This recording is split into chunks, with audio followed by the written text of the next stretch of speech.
This particular day, I was expected to drop my client at her office. But my rented car broke down somewhere close to her office. My client was so angry and decided not to pay. So I begged her and said, "Madam, please, I rented the car. From this place to your office is a 5 minutes walk." She said, "As long as you did not drop me at my office, I won't pay a dime." "Okay, please pay me half of the money. Ma, please, I need the money," I added. "I'm a student struggling to earn.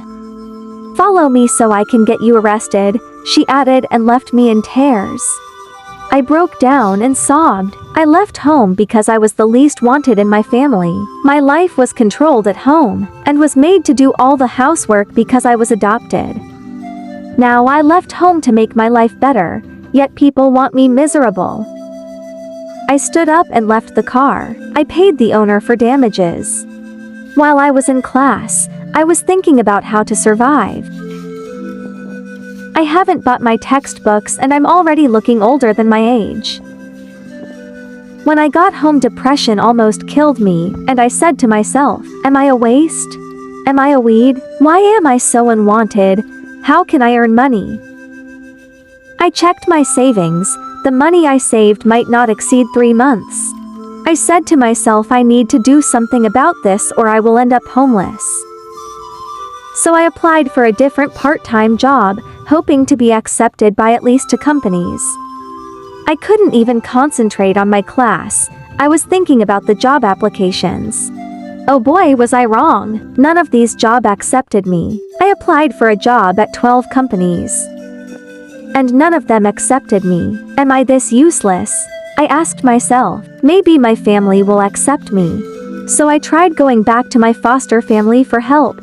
I begged and crawled on my knees, but I was told my absence brought peace. I was asked never to come home again because I am a liability. He gave me my real parents' address and asked me to get lost forever. While going home, I saw a wanted cleaner notice at a restaurant. The restaurant was well known by almost everyone. I went inside the restaurant for rules and I was told I would be fed twice a day.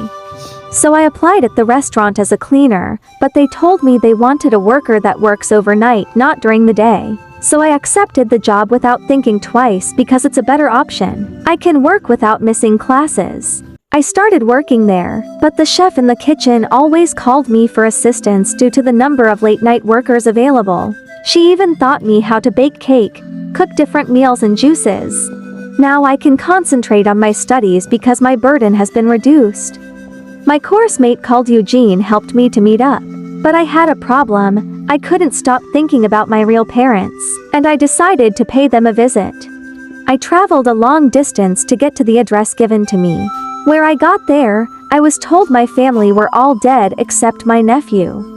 I was told my sister had him a year ago. Your family died from fatal car accident, only your 1-year-old nephew survived.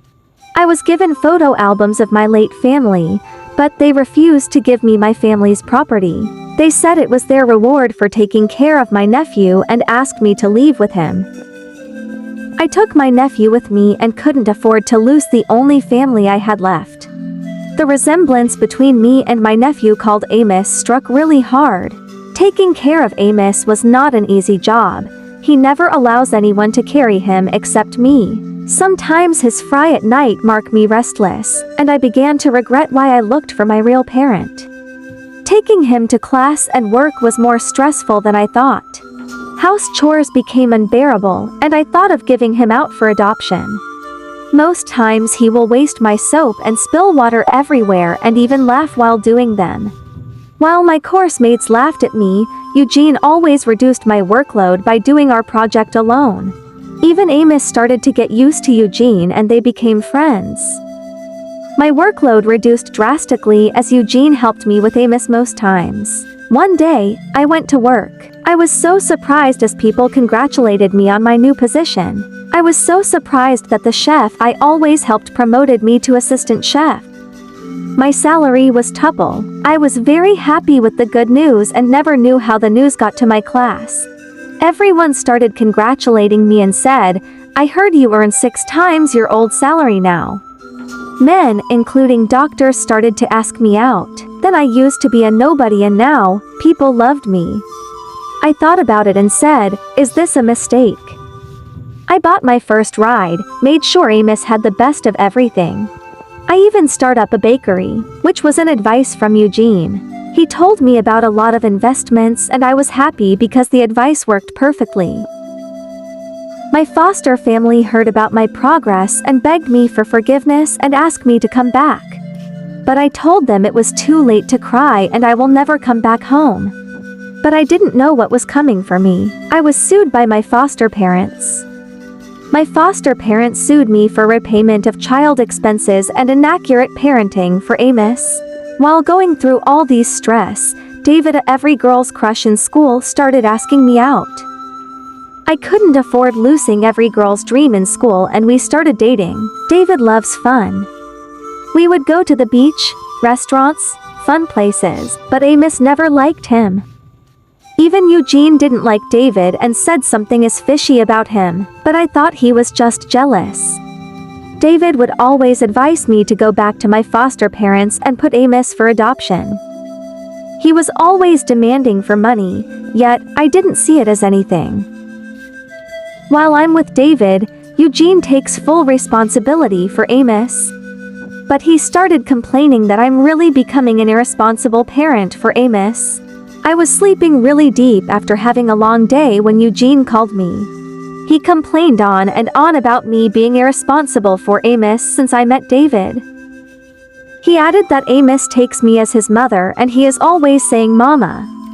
I was so angry with him for trying to tell me how to raise Amos and ended the call. I quickly went back to sleep and was shocked by Amos in the morning. Amos destroyed a lot before I woke up. He left my fridge open after biting each and every snacks. I have had enough of Amos. I will give him up for adoption. I called David, he didn't pick up his phone. I took Amos to a daycare and went straight to my foster family home. I wanted to tell them I forgive them and also give Amos out for adoption. In addition, I will ask them to drop the lawsuit. But I was shocked when I saw David asking my foster parents for additional money. He said he needs more money for being able to distract me from Amos. My foster parents added that he needed to persuade me to forgive them as they had only 20% chance of winning the case. I drove off knowing they hired David to make me forgive them so they can have access to my money. Now I found out I have 80% chance of winning the lawsuit. I hired a very popular company with one of the best lawyers for my case. With the amount I was willing to pay, a lot of lawyers wanted to take the case, including the woman who refused to pay me when I worked as a taxi driver. She explained she needed the job to pay her family debt. If you were in my shoe, what will you do? Please like, comment, share and subscribe to my YouTube channel. I begged Eugene for forgiveness and we are currently dating. Together we are the best parents for Amos.